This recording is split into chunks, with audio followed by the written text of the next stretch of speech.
Iya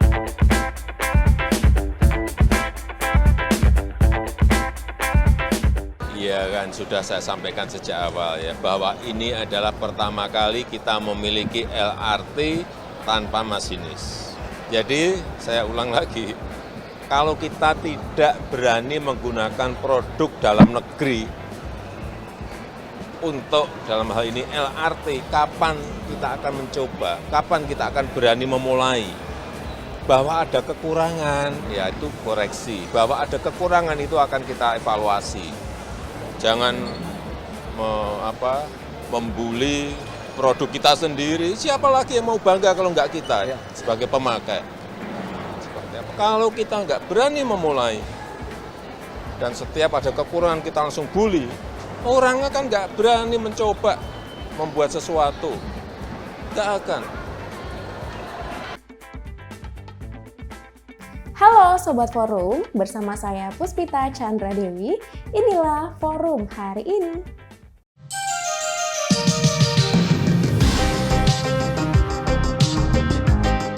Sebelum kita masuk ke beritanya, jangan lupa like, subscribe, komen, dan nyalakan loncengnya. Sekarang, yuk kita ke beritanya. Berita pertama datang dari Mahkamah Konstitusi atau MK yang menolak 2 gugatan uji materi pembatasan masa jabatan Ketua Umum Partai Politik di Pasal 2 Ayat 1B Undang-Undang Nomor 2 Tahun 2011 tentang partai politik. Keputusan itu lantaran gugatan yang diajukan pemohon tidak jelas. Gugatan itu salah satunya dibuat oleh kader Partai Golkar, Rizky Kurniawan, dan penggugat lainnya yakni Muhammad Helmi Fahrozi, Ramos PTG, dan Leonardus Omegai. Mereka meminta jabatan Ketua Umum Partai Politik dibatasi maksimal 10 tahun. Mahkamah menilai Pasal 2 Ayat 1B Undang-Undang Nomor 2 Tahun 2011 merupakan bagian dari Bab 2 mengenai pembentukan partai politik.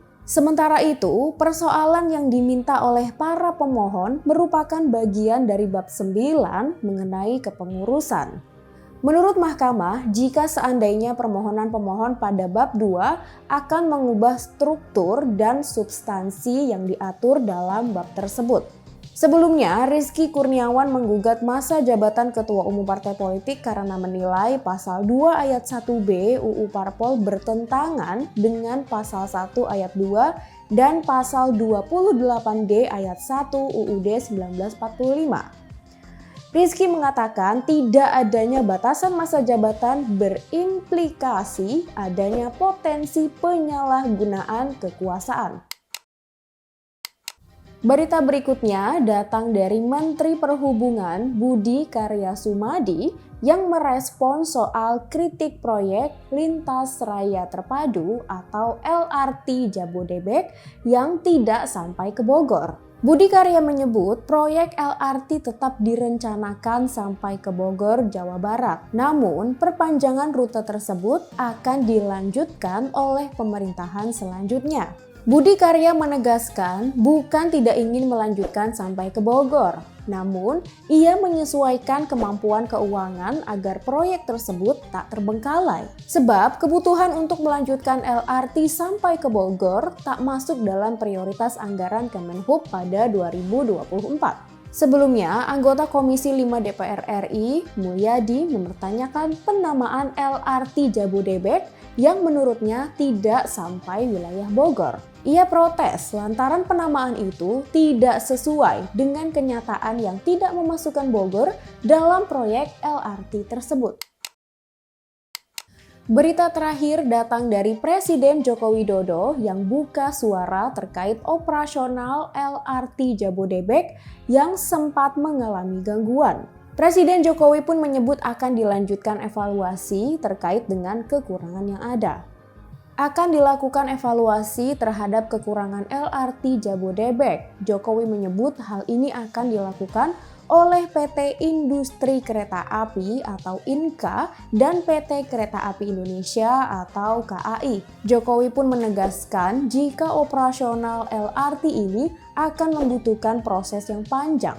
Jokowi meminta agar masyarakat tidak membuli produk buatan negeri. Ia pun menekankan masyarakat harus mulai berani menggunakan produk buatan dalam negeri. Diketahui gangguan di LRT Jabodebek terjadi pada pintu kereta. Gangguan lainnya adalah padamnya aliran listrik di stasiun Halim.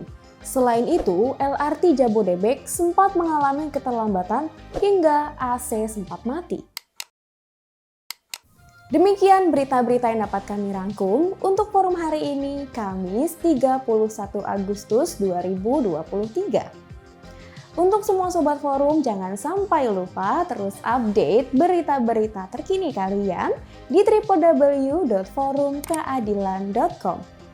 Saya Puspita Chandra Dewi, sampai jumpa.